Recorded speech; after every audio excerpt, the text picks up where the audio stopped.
כאן באשדוד מתגשם לו חלום, מורשת תבוא.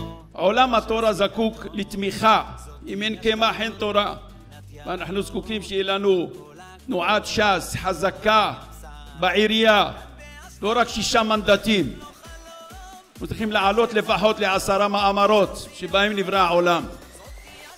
אומר לי, אבל תמסור להם בשמי את ההתנצלות ותגיד להם שאשדוד היא חזקה מאוד למען העולם התורה הספרדי המיוחד בהנהגת ש"ס. אומר, עשיתי את כל מה שאני יכול כדי שמה? שיהיה פה אחדות, שיהיה פה בעזרת השם כוח של תורה, כוח אדיר של מערכת, של תלמודי תורה, ישיבות קטנות, בית יעקב, סמינרי למנות בעולם הספרדי שלנו, בעולם הספרדי הענק הזה.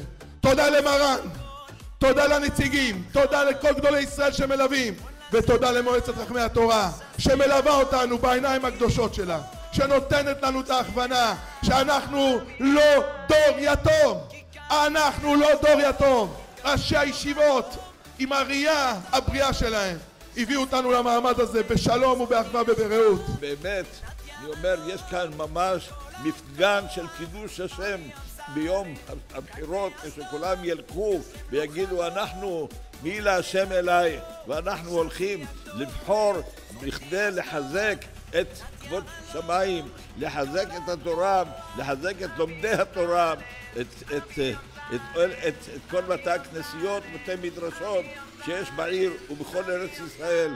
ברוך השם, הקדושה הולכת ומתחזקת, הולכת ופורחת, רואים בכל מקום ומקום בזכות המפעלים הגדולים שעושה הרב אריה דרעי, יושב ראש התנועה, עם כל היישובים שיש בארץ ישראל.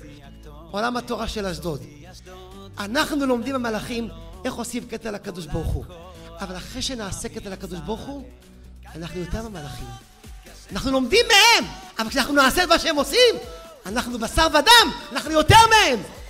אז העיר אשדוד הולכת לחבוק עולם של תורה.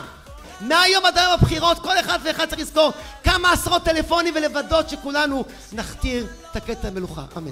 מרן אף אחד לא רואה אותו, אבל כל אחד יש לי את התמונה שלו, וזה שכל אחד ישים מול העיניים שלו שמה שהוא יעשה עכשיו ביום שלישי בעת השם הוא יעשה לו בזה רצון גדול.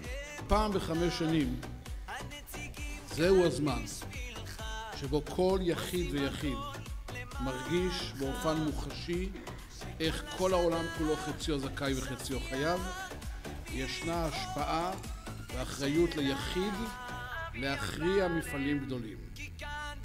זהו יום הבחירות. בתקופה כזו שאנחנו צריכים לכל כך הרבה סייעתא דשמיא, ודאי וודאי שזה מצוות היום, ובעזרת השם נראה בקרוב בישועת ישראל. באשדוד מתגשם לו חלום, מורשת